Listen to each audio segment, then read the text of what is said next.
dystopia warning. Oops. Now, before I tell you the story of Johnny Gash, I think it's pertinent to acknowledge something. I want to start by wishing you all an exceptionally happy new year. And this isn't just going to be any old year. No, it's going to be the year that we yeet loads of Tories off a pier. Only joking. But we're going to make them all cry at 3 AM in sports centres, aren't we? And oh look, it's an even year, 2024. And as you all know, nothing bad's ever happened on an even year, has it? We need to commit to making 2024, an exception to the rule. No more weird dictators with Lego hair. Please, God, make the madness end. Anyway, I'm here today, dressed as a choir boy, to tell you the story of Johnny Minge. So you might remember that I told you a story the other day about Conservative MP Johnny Mercer making the very, very, very, very, very, very foolish decision to try and take on National Treasure Carol Vorderman. Spoiler alert, it didn't go well for him. No. In case you might have forgotten, this is Tory MP Johnny Mercer. This is National Treasure Carol Vorderman.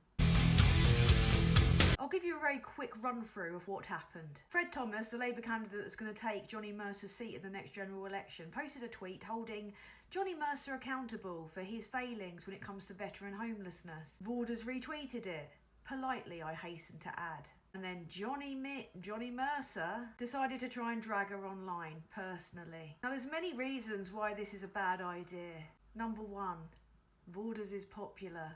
Johnny's a Tory. Therefore, he's about as popular as his local flasher. In fact, I would say the flasher in Johnny's constituency is arguably more popular than him. I mean, the locals are like, well, he should really put his knob away, but at least he's not a Tory. Another reason, Vorders is trying to get out the most corrupt and criminal Conservative government we've known. And she has a lot of support from people with reasonably large followings like me. I have a weird Manson-esque ability to draw a crowd, right? And how did I acquire that crowd? Quite simply, by mercilessly taking the piss out of Conservative MPs.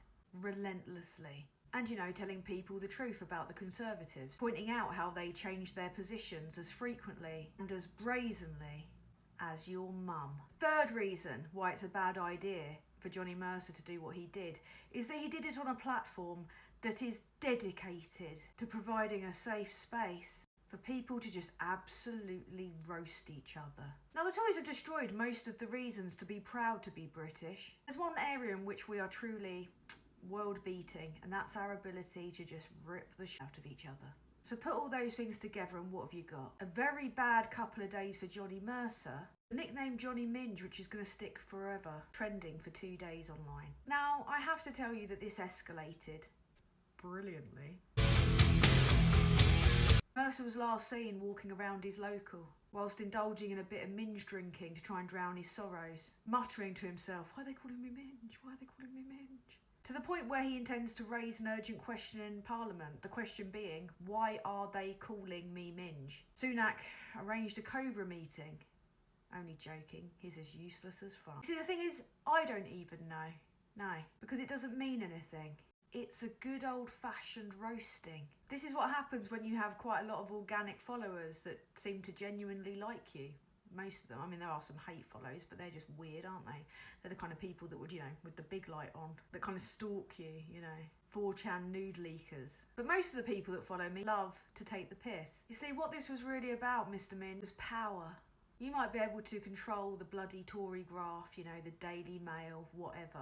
But we're running things on social media, and there's not really much you can do about that, is there? I mean, to be honest with you, it got bigger than me. The Minge became bigger than us all. I'm extremely annoyed that I didn't go with Johnny Gash. But naturally, people did what they do best. In no time at all, people changed the Wikipedia page, ensuring, of course, that they got his wife Felicity on the action, because she was the original, the OG Minge. The memes were relentless. I mean, under the reign of that space incel Elon Musk, not much good happens on Twitter.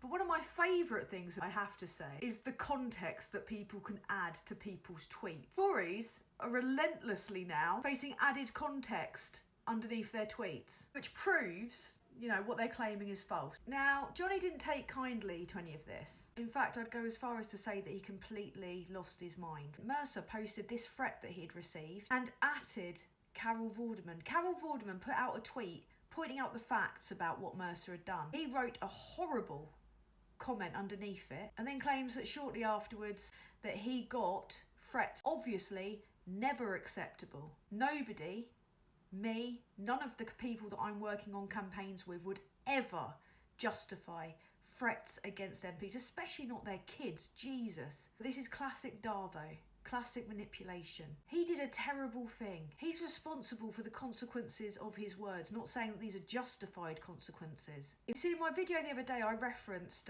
Felicity Mercer. She's paid 45 grand by the taxpayer to work in his office, a nice little loophole that he managed to get around. And this is the kind of stuff that she posts on Twitter. You see, both Mercer and his wife are essentially employed by us. Now, they're going to be pulling all these tactics in the run-up to the general election. I'm already seeing a sharp uptick in abuse, which comes with criticising the government and MPs. You see, they've got no integrity, no professionalism.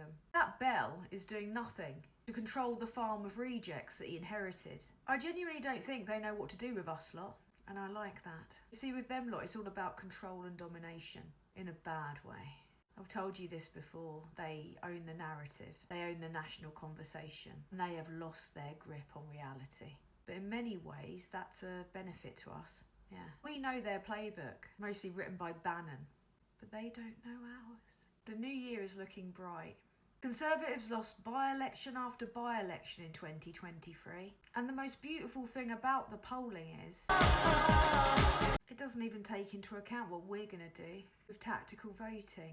Biggest tactical vote campaign since '97 that's going to result in so many Tories crying in sports centres at 3 AM on election night.